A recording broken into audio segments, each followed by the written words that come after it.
Shiva, Arunachala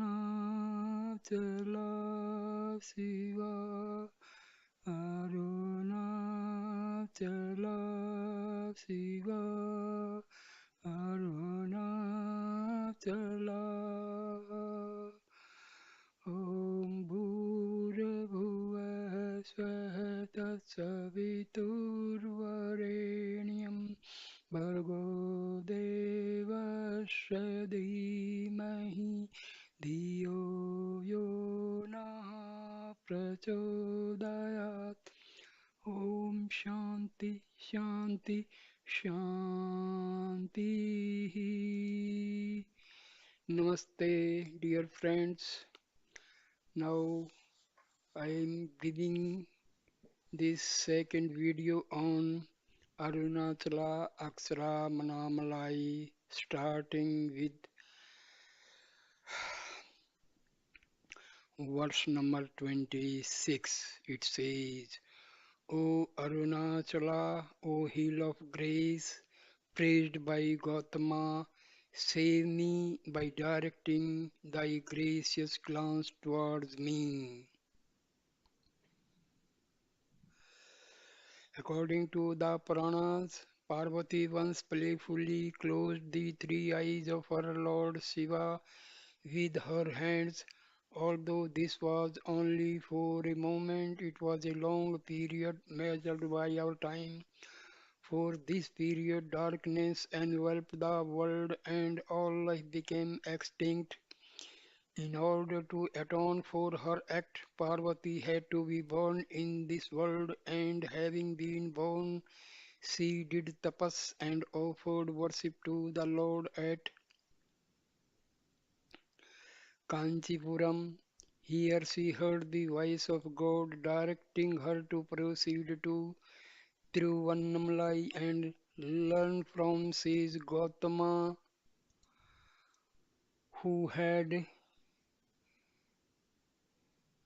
his hermitage there, the discipline that would lead to her reunion with Shiva. Parvati did as she was told and eventually gained identity with one half of the body of Shiva. The reference in the present verse is to this story. Gautama praised the Lord, having realized his true nature. Parvati heard this praise, her devotion became intense, and she merged with her Lord. The devotee soul prays that she too should receive God's grace and be saved.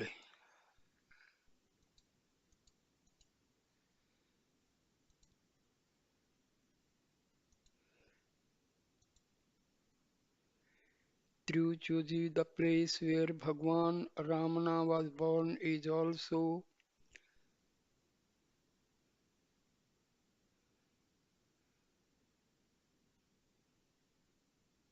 said to be presided over by Sage Gautama.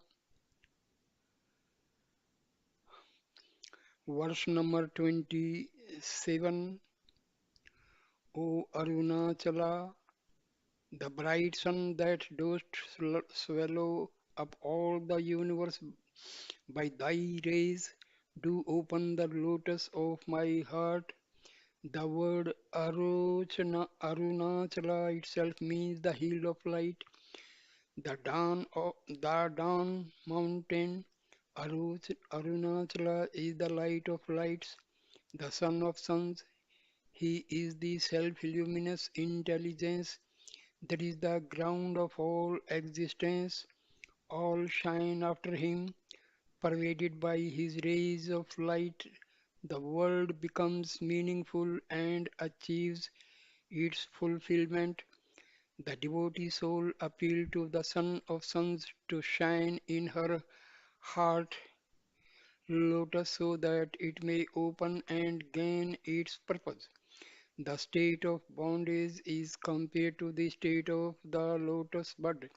Bondage is described as the knot of the heart, Hridaya Granthi. To make the heart lotus open, the sun of wisdom should rise. When wisdom dawns, the heart blooms, breaking the bonds that had hitherto bound it. The same idea is expressed by Sri Bhagwan in the first verse of the Arunachala Pancharatnam, verse number 28. O Arunachala, resorting to the thinking that thou art my food, I have become thy food, may I now become quiescent. One ordinarily believes in God for pragmatic reasons. Much of conventional religion makes of God an agent for distributing earthly favors. The devotee approaches God for the satisfaction of selfish ends. For instance, when one is in dire distress, one thinks of God. This is much better than not to think of God at all. Even though one may start one's relations with God on a commercial basis, one finds that as one becomes intimate with God, all finite ends cease to have value. As devotion matures, one no longer loves God for this or that gift. One realizes that God is all and nothing else is real. One, in short, gets consumed in God. What is the resultant gain? Quiescence, peace, santam. The word santam may mean also with and. The meaning would then be one's individuality or ego finds destruction in God. Verse number 29. O Arunachala, moon of grace, make my mind cool with thy radiant hands and open the ambrosial orifice. In verse 27, Arunachala was compared to the sun that makes the lotus blossom. Here the comparison is with the moon that opens the lily bud. God is the moon of grace that cools the mind, parched up with the burning passions. He it is that can open the heart lily and make it brim with ambrosia of divine bliss. Verse number 30. O Arunachala, destroy my clothes and stripping me naked, give me the clothing of grace. The true nature of the soul is obscured because of the trappings that enclose her five seats, kosa made of nescience, avidya cover her, anna में physical body, prana में vital air, mano में mind, Vijnanmaya intellect and Anandmaya pseudo bliss. Identifying herself with these, the soul goes through empirical life utterly oblivious of her true nature as the pure self. These have to be discarded and the soul should be reclaimed. The devotee soul prays to Arunachala to disrobe her and give her the clothing of his grace. Verse number 31. O Arunachala, be quiet, resting there in my heart, so that the sea of happiness may surge and speech and thoughts cease. God is implored here to take his residence in the devotee's heart. He may remain there quietly without doing anything. His mere presence will fill the soul with happiness. There will be an inundation of joy and all speech and thoughts will cease. The Taittiriya Upanishad describes Brahma as that whose body is space, whose nature is truth, whose delight is life, whose mind is bliss, and as that which is the fullness of peace and is eternal. It is also stated in the Upanishad that Brahma is that whence words and the mind return, not being able to reach it, and that he who knows the bliss of Brahma, fears not at any time.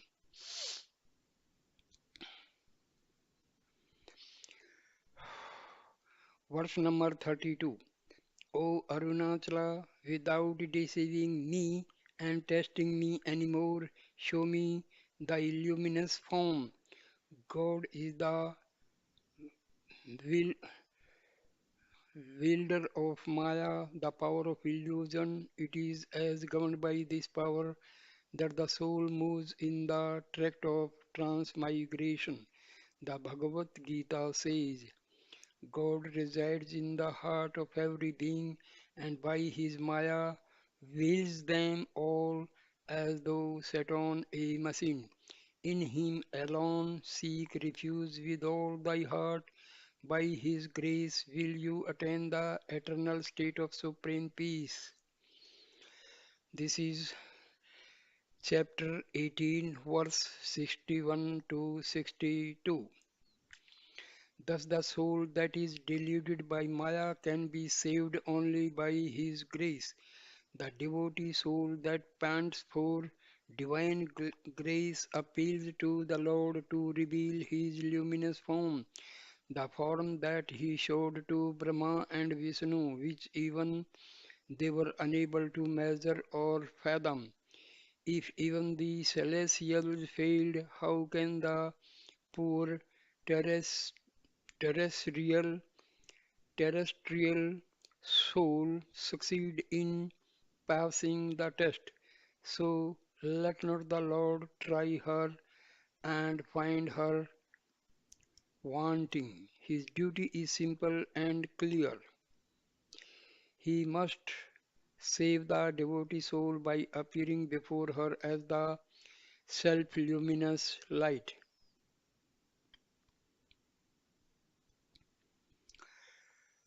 Verse number 33. O Arunachala, reveal the science of perfection so that I may cease from deluding the world through learning the art of jugglery. The power of Maya is marvelous. It makes apparently possible what is in truth impossible. So it is that Maya is compared to magic. Within this cosmic magic, so many minor feats of magic are performed by ingenious men. He deludes himself as well as others. Believing that the world of plurality is real, he manipulates it and imagines that he has the power to work wonders. Not being satisfied with the miracles of science and empirical life, he sometimes seeks supernatural powers, siddhis, but no lasting good is to be gained by all such methods which only draw the soul away from her goal and drag her into delusion all the more. So the devotee here asks Arunachala to impart to her the knowledge of that technique which will make her perfect. This is the higher knowledge, pravidya, by means of which the Supreme Self is realized. Verse number 34. O Arunachala, if thou dost not join me, my body will melt away, my eyes shed tears profusely, and I shall be destroyed. The devotee soul who has chosen Arunachala as her Lord pines for him. If he will not respond, life will become insipid for her and will not be worth living. In the world, people are prepared to die for worthless things such as wealth and fame. Who dies for God? The devotee's love of God is more intense than that of the worldling for the things of the world. Naturally, she feels that she must either get wedded to her Lord or perish. Of what use is the body if it does not serve as the locus of spiritual aspiration and progress? To live in a perpetual disconsolate state is worse than not to live. The devotee soul gives expression to her inner wretched condition caused by the delay in the Lord's response to her loving appeal and cries out that she is sure to be destroyed through emaciation and grief if the Lord did not come and save her in time. Verse 35. O Arunachala, if thou dost spurn me and reject me, my prarabdha will burn me. How then can I be saved? Please tell me. How can the Lord reject the appeal for succor made by the devotee soul? If he rejects, what is to happen to her? The alternative is dreadful even to think of. There would be certain destruction for her. Destruction need not come from any source outside. Her own prarabdha would torment her. Prarabdha is that portion of the unspent deeds of the past that is responsible for the present birth. If God, whose mercy is abundant, does not come and save the soul, what is to be blamed except prarabdha? But can prarabdha offset the flow of God's grace? In the case of Markandeya, did the Lord not ward off death itself and thus alter the so-called unalterable fate? There is nothing impossible for the Lord. He can offer no excuses. If he will not save the soul, who will save her? Verse number 36. O Arunachala, saying without saying, stay without speech, thou didst stay quiet. In the previous verse, the devotee soul implored the Lord with these words, how can I be saved? Please tell me here. The answer is revealed to her in silence. The devotee gives expression to this in the present verse. Silence, not speech, is the means to get saved. Although speech and thought are required up to stage, beyond that they are of no use. The supreme reality is beyond the realm of speech and thought. No word and no concept are adequate to express it. So the real teaching about it is in silence. The Lord as Dakshinamurti adopts silence as the mode of communication with his disciples. Monapadesa was the characteristic method of Bhagwan Ramana's teaching. There is not much point in the Guru imploring the Shishya to keep silent. The message of silence cannot be effectively imparted in speech. Hence, what the Guru does is to say without saying. That is, he shows by example the efficacy of silence. He makes silence eloquent. He remains quiet not simply by not opening his mouth, but quiet in the deeper sense of the term, transcending all sense of duality. When there is duality, there will be speech, if not vocal, mental. The supreme teaching is that there is no duality, that is true silence. Verse number 37. O Arunachala, without doing anything, remaining quiet, if I enjoy happiness and sleep, which is the way other than which is the way other than this? Please tell me. The Lord Himself has shown the way to perfection. It is silence which is freedom from the sense of duality. Where there is duality, there is disquiet, there is suffering. In the states of waking and dream, where there is duality, one suffers even when there is apparent enjoyment. In deep sleep, there is no duality, hence no suffering.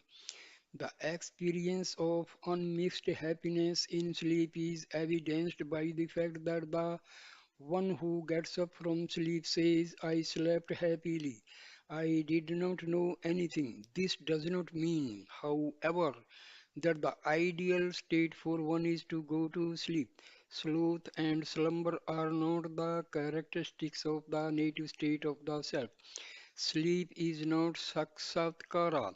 It is true that in sleep there is no duality and no misery, but there is still in that state the root of all misery, viz. Ignorance. In order to distinguish the true transcendent state of the self from its three empirical states of waking, dream, and sleep, it is designated as Turiya, the fourth. The Turiya, however, is not the fourth in addition to or succeeding the three states. It indicates the eternal and basic nature of the self. Giving an account of the Turiya, Gaudapada declares, in the Turiya there is no trace of ignorance. It is the light of intelligence that never fails. In it there is neither dream nor non-knowledge. It is pure consciousness, which is the non-dual and self-luminous reality. The Turiya is the supreme goal. It is described as waking sleep, Jagrat Susupti, or sleeping without sleeping, Tungamal Tunguvadu. Bhagwan Ramana teaches in this stanza that to realize the Turiya should be the objective of the devotee soul. Another meaning of this stanza is if I sleep away in torpor and the bliss of ignorance, what means of salvation is there for me? Verse number 38. O Arunachala, thou didst show thy prowess, and as ignorance was destroyed, thou hast remained without moving.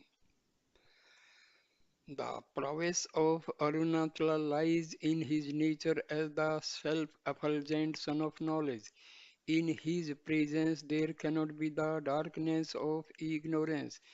When he rises in our hearts, the ignorance located there is dispelled.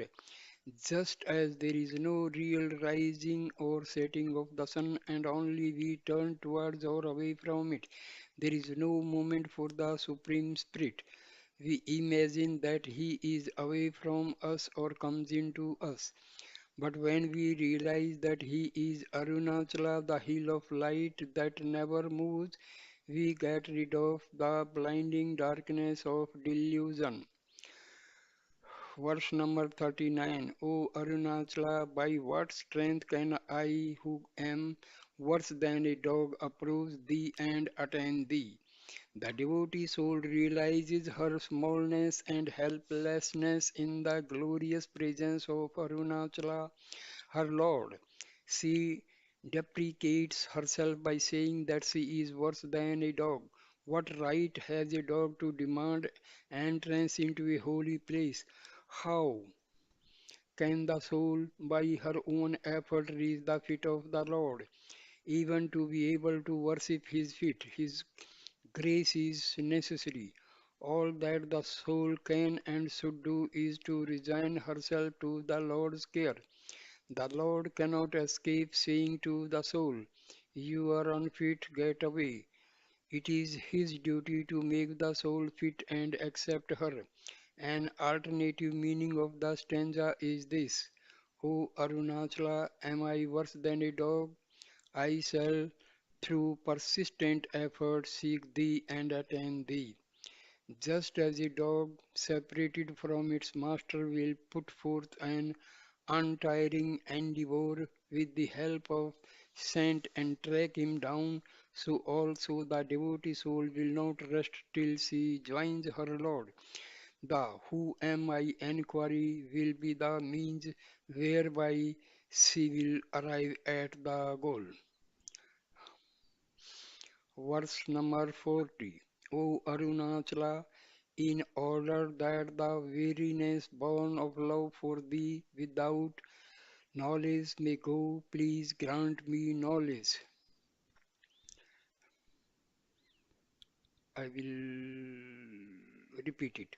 O Arunachala, in order that the weariness born of love for thee without knowledge may go, please grant me knowledge. Love for God is good, but love without knowledge will only end in weariness of the soul. One may begin loving God even with wrong notions about His nature, but one will not realize the goal without true knowledge of God, since the darkness of ignorance is what binds the soul. It is only the light of knowledge that will remove this bondage. To imagine that God is far away or that He is different from our true self is not to understand what God is. When one acquires the liberating knowledge, one realizes the non-dual spirit. In the Panchadasi, there is a simile which explains how weariness is caused by ignorance. Two travelers have come very near the destination. One of them knows that the destination is near and the other does not know.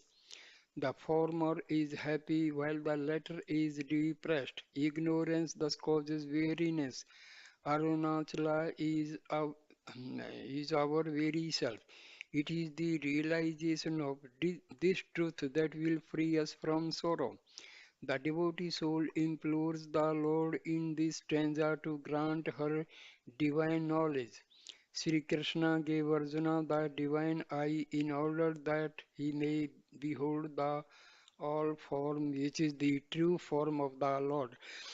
He declares that he discloses the way of knowledge to his devotees so that they may reach him. Out of compassion for them, says the Lord, I who am their self destroy the darkness born of ignorance by the blazing lamp of knowledge. Verse number 41. O Arunachala, the son of wisdom, how is it that thou too, like a bee, stayest before me without opening me and entering into me, saying, You have not blossomed?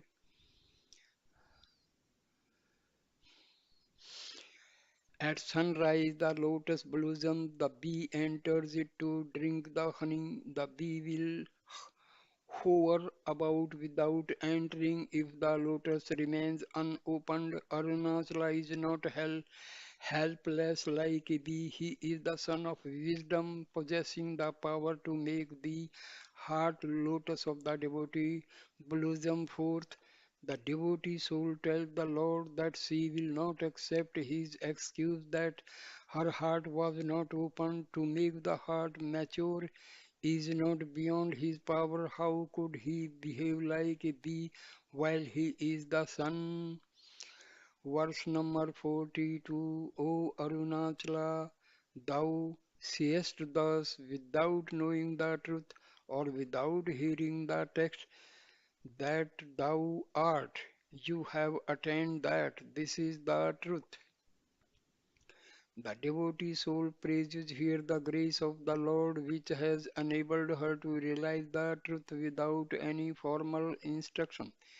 The truth of non-difference, the truth that is taught in the Mahavakya, thou that thou art, tat tvam asi, has come to her as a gift, and she asks the Lord Himself to proclaim this is to the world. Advaita Anubhava, the experience of non-duality cannot come to one without the grace of God. Even the taste for Advaita Vasana has to arise in one out of God's grace alone. Isvara Anugraha Eva.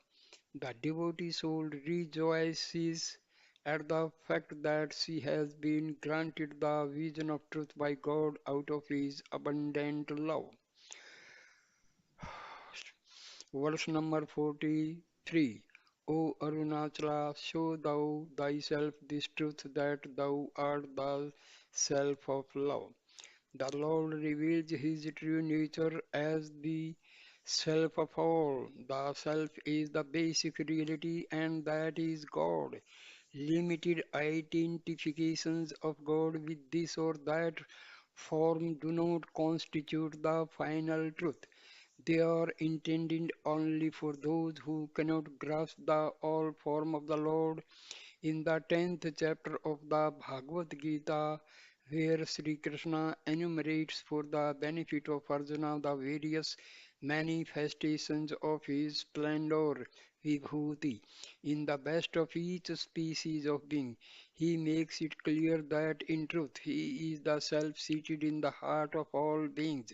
Then he reveals his all form, Visvasvarupa, that the self is the basic reality may be understood, says the Panchadasi, even by an analysis of ordinary empirical usage. We say, for instance, Devdatta himself goes, you yourself see, I myself am not well, etc. Here selfhood is. Sattva is common and constant, while the persons with first, second, and third vary. It is this constant and abiding self that is God. Verse number 44. O Arunachala, thou toughest thus, turn the ego within and look constantly with the inner eye, and you will see. Having indicated the nature of the ultimate truth, the way to realizing it is taught here. This teaching too comes from the Lord Himself. The way to realization lies through self-inquiry.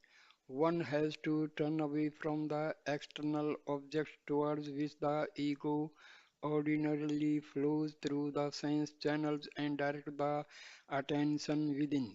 This is not exactly what is meant by introversion in psychology. It means the turning of the mind toward the source of its own light, which is the self.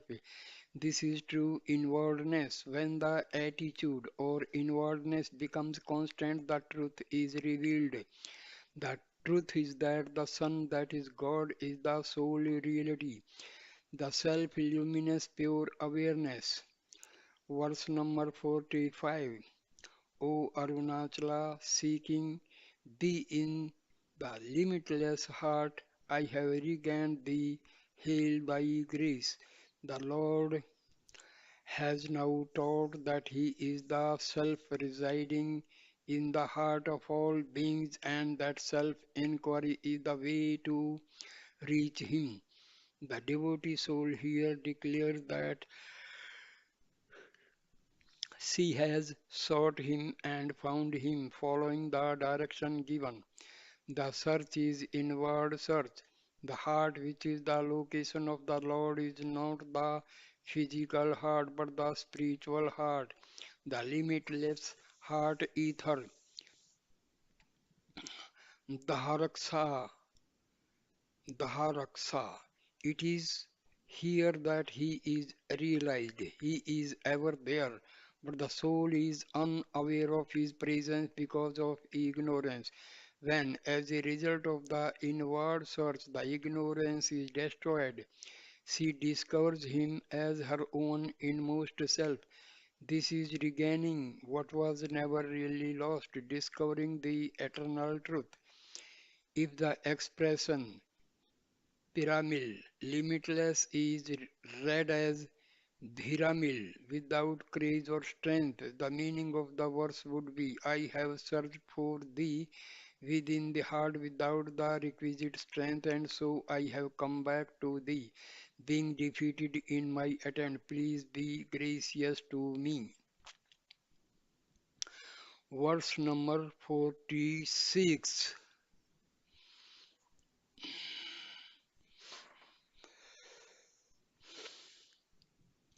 O Arunachala, of what use is this birth without knowledge, born through inquiry, and why should I compare it to anything? To be born as a human being is rare. Of all the species of living beings, man has a privileged position.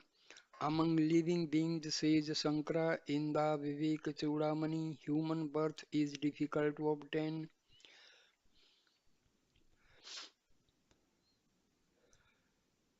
Jantunam nara janma durlabham. Human birth is even more precious than the status of the gods, for while one may enjoy heavenly pleasure as a god on account of one's past meritorious deeds, one must be born again as a human being for acquiring fresh merit or for endeavoring to gain perfection. Man is particularly gifted with the ability to discriminate and inquire into the truth. And since inquiry is the direct means to perfection, moksha, human birth is most precious. Having been born as a human being, one should not waste one's time and energy in pursuits that do not result in release from bondage. If one knows here, then there is truth, declares the Kena Upanishad. If one does not know here, there is great destruction. Even while in this body, it is said, knowledge should be gained. Otherwise, when the body is given up, Brahma would become very distant indeed. Having been born as a human being, if one does not strive to gain self-knowledge, it is a great tragedy. Wasting precious human life in futile pursuits is like boiling oil cakes in a vessel made of emerald on fire, fed by sandalwood as fuel, or like growing weeds in a farm which has been plowed with a plowshare made of gold, or like cultivating maize by using camphor as manure. So far as creaturely pursuits are concerned, there is no distinction between man and beast. The latter to eat, sleeps, and multiplies. The only distinction that man possesses is that he can know the truth. If he does not benefit by this special gift, his condition becomes more pitiable than that of the animals. Therefore, Bhagwan says in the present verse that such a futile life cannot be compared to anything, not even, say, to the life of a dog. Verse number 47. O Arunachala, be gracious so that I may sink in thy true form, wherein sink those whose mind and speech are pure. Union with God is not possible for those who are impure in mind, speech, and body. Purity of heart is essential for those who seek to enter into the precincts of precint, mm, precincts of divine, though the path of God works through dedicated service. Karma Yoga. One should have the mind and heart cleansed. It is desire or passion that makes the mind impure. Inertia, tamas, and passionate activity, rajas, prevent the mind from reflecting the self. So, the aspirant should free the mind from these defects and make it function in a disinterested and unattached manner. In other words, all selfish motives should be removed and sattva should become the dominant nature of the mind. Even devotion to God should become unselfish. One has to dedicate action as well as the fruit thereof to God. As the Bhagavad Gita declares, by worshipping God through one's allotted work, one gains fulfillment. The saints are those who sink their equity in the divine. They are santas, the holy man, nayamars, nanamars, spiritual leaders, alvars, those who are immersed in God love. In the present verse, the devotee soul prays to Arunachala that by his grace and following the example of the saints, she should lose herself in him. Tayamana Mojiyar. This phrase should also mean those who have attained the state of mindlessness through purifying the mind.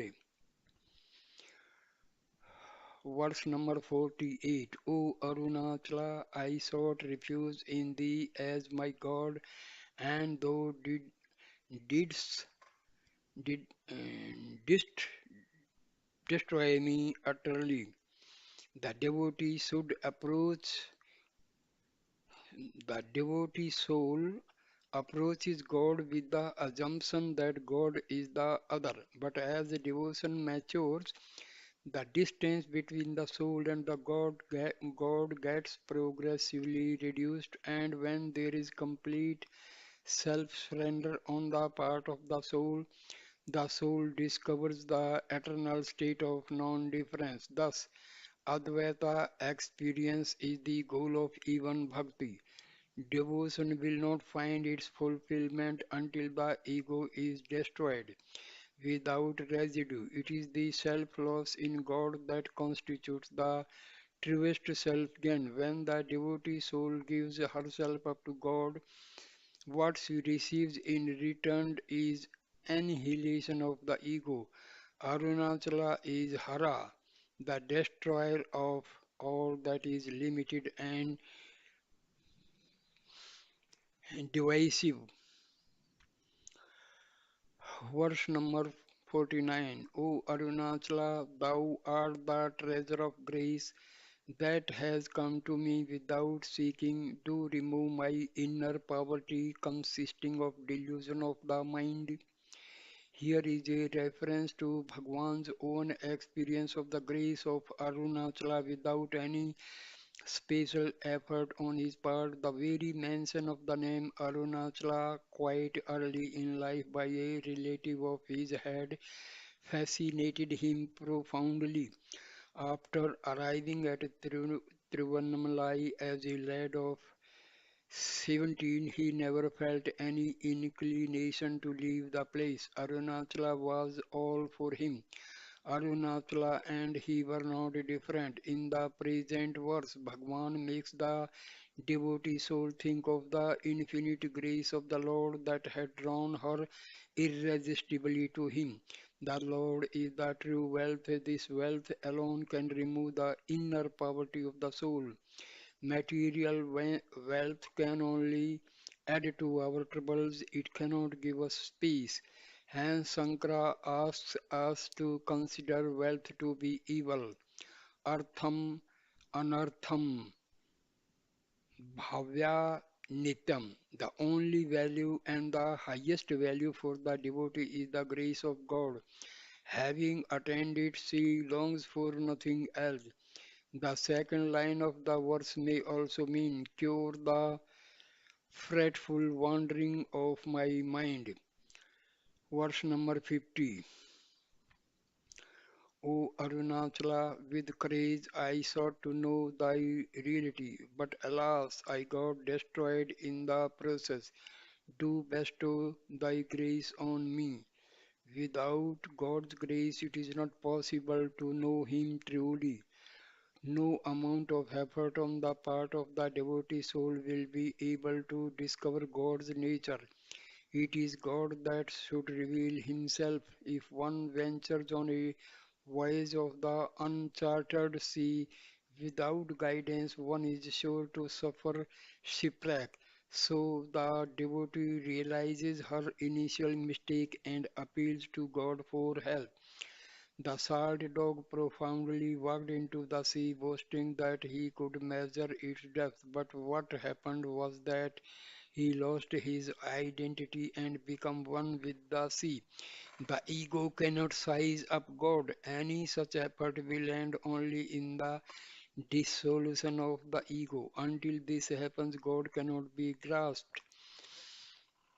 Verse 51. O Arunachala, unless thou dost touch me with thy gracious hand and embrace me, I shall be lost. Do bestow thy grace on me. One of the modes in which a perceptor initiates his pupil is through touch. Sparsdiksha.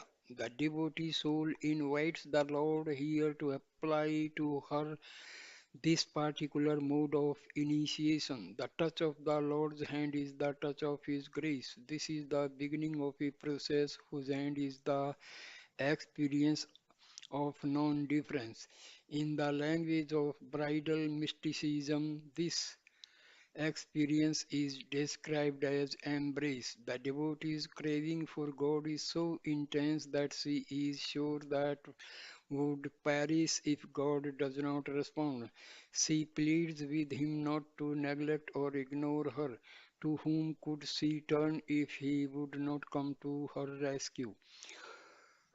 Res- mm, Verse number 52. O Arunachala, thou who art undefiled, do bestow thy grace on me so that I may always be happy, gaining union with thee. God is the sole undefiled reality. Defilements are caused by nescience, equity, and their brood. God is untouched by any of these. Patanjali in his Yoga Sutra declares that God is untouched by hindrances or deeds or fruition or by latent deposits. The Upanishads say that the impurities of the world do not affect its source, even as the defilements that are noticed in the sky do not belong to either ether. God is eternally pure, awakened, and released. Nitya Shuddha Buddha Mukta Swabhava. Hence, the devotee soul addresses God here as the undefiled. It is the ever pure God alone that can save the soul by bestowing His grace on her. What is the effect of the bestowal of grace? It is the gaining of union with God. This is true happiness for the devotee soul. This is called true happiness because it is unmixed with misery and is eternal. It is everlasting, unexcelled happiness, Nitya Niratishya Ananda. Realizing this happiness is the goal of bridal mysticism. O Arunachala, there is no room for mocking at me. I have sought thee, adorn me with the ornament of thy grace. God should not reject the soul thinking that she is plain looking, unadorned, ill placed, etc. It is the worldly suitors that will look for embellishments in the bride. The mother of the groom may want money, the father noble conduct, and the groom good looks. But such considerations cannot weigh with God. He has no parents. He is the supreme self-existent Lord. If the devotee soul is unadorned, who is to blame? Who should adorn her? And what is the adornment? It is God that should embellish her with the ornament of the highest price, with His grace. When grace envelops the soul, she would become a beauty without power, fit to be accepted by the Lord. Let the Lord look at her with the eye of grace.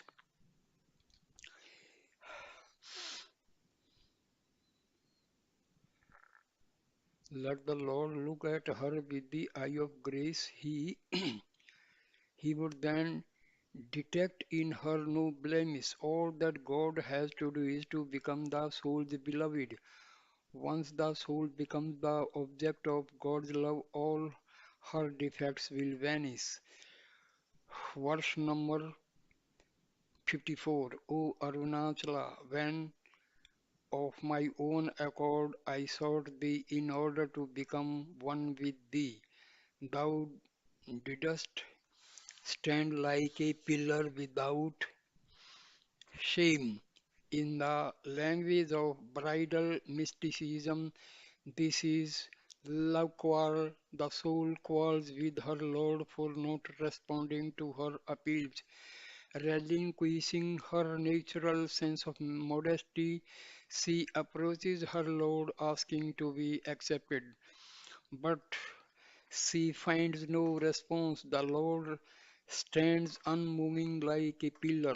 Hence, she administers a rebuke to him so that he may relent and respond.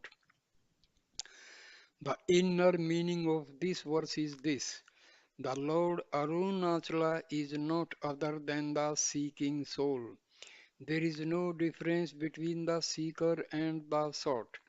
The soul, on account of delusion, imagines that the Lord is the other and should be gained. When her inquiry yields its fruits, she discovers that he had all along been the inner reality or herself. He is unmoving, Achala, because there is no place where he is not. He is all pervading, full. The Atharva Veda calls him Sakambha, the sport. According to a Puranic legend, Arunachala is the form of Shiva as a pillar of light whose top and bottom ends Brahma and Vishnu were unable to discover. Verse number 55.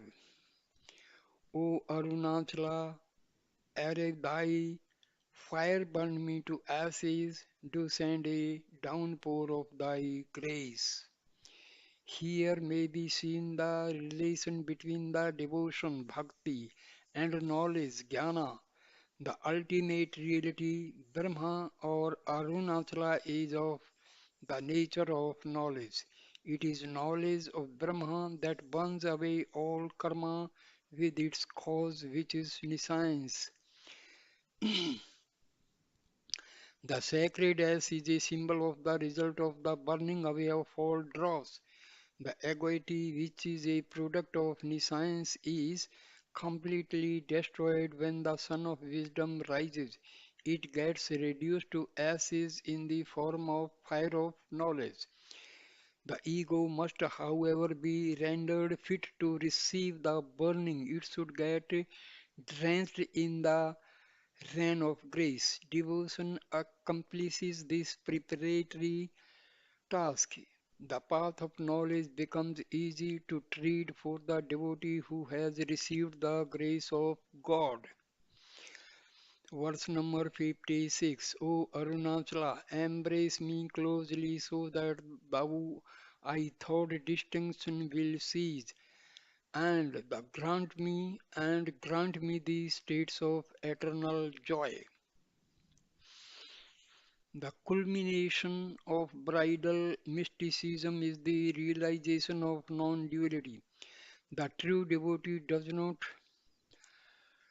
desire to preserve her individuality insulated as it were against God's being. The consciousness of the I, though difference, will persist only up to a point. When divine love matures, no trace of difference is left. God's embrace ends in destroying the ego. It is only when the sense of difference is totally overcome that true and eternal happiness is realized. Staying in one's real self, so swasatha, is happiness. One's real self is God. Brahma is bliss. The infinite alone is happiness. As long as a sense of difference persists, there can be no happiness. Verse 57. O Arunachala, when will my thought waves cease so that I may unite with thy subtle being in the heart ether? It is in the heart center that the supreme reality shines self-luminously as I. Realization of this truth is described as union with God. This is the most subtle truth, and it cannot be realized so long as the mind streams out through the sense organs and gets disturbed and dissipated. Mind is the name for the collection of functions such as thoughts, emotions, etc. These functions are compared to waves because of their violent movements. They come in quick succession with great fury and noise. It is only when these are subdued that in the stillness of our heart the supreme truth of non duality is realized. Be still and know I am God. Verse number 58. O Arunachala, bestow thy grace on me, who am I, a fool without even the knowledge of scriptures, by destroying my delusion. The knowledge of scriptures may yield a theoretical understanding of the truth, but this by itself is not liberation. It is the intuitive insight that constitutes release, and this cannot be had except through divine grace. The implication here is not that scriptural knowledge is of no value or that it is not to be sought after.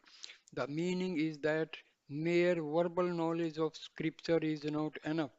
In certain rare cases, as in the case of Bhagwan Ramana, self-realization may come even without formal study. What is essential, however, is that God should shower His grace on the devotee soul.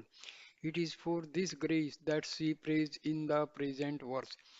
Science is destroyed through grace. Grace is the same as the highest knowledge, which reveals the immutable, non-dual reality. Sri Krishna declares in the Bhagavad Gita, chapter 10, verse 8 to 20, I am the source of all. From me everything proceeds. Knowing thus, the wise worship me with intense devotion, with their mind fixed on me, with their lives dedicated to me, enlightening one another by speaking about me. They ever remain contented and take delight in me. On those that are ever united with me through meditation and worship me out of love, I confirm the yoga of wisdom through which they attain me. Verse number 59. O Arunachala, melting with intense devotion, when I entered thee as my refuge, thou didst stand naked. The end of self-surrender is the same as that of self-knowledge. It is the false self, the ego, that has to be destroyed, that has to melt away. The true self Brahma is realized when the science has been removed. The dissolution of the ego in devotion, its self loss in God, the soul refuge results in self realization. The devotee starts with the assumption that God is the other, that God has a transcendent form, etc. That is because the devotee soul imagines that she herself has distinct individuality. But as devotion matures and ends in total self-surrender, it dawns on the devotee that there is no reality other than God. God is naked in the sense that He is not conditioned, that He is non-dual pure. All conditioning adjuncts are due to Maya. They are not real. They are illusory projections. When the veil of Maya has been lifted, the supreme reality stands revealed as the immaculate, unconditioned self. Verse 60. O Arunachala, having roused love for thee in me, who was without love, please do not deceive me. The soul does not become a devotee easily. Her natural inclination is towards sense objects. If she has to be rescued, God's grace is necessary. So the devotee soul addresses the Lord here and says, I was without love for you. The initiative did not come from me. You generated in me this divine hankering. If I hunger for you now, the responsibility is yours. Having aroused in me this new love, you should not desert me. If you do not accept me and satisfy my soul hunger, you will be guilty of practicing deceit. If man deceive, one may understand how can God be deceitful. This only shows the devotee soul's intense longing for the Lord and her impatience which will not brook delay. And the Lord's play of hide and seek is evidently designed to make the soul's longing all the more intense. So, my dear friends, I end the video here. Thank you for watching and listening this video. Please subscribe my channel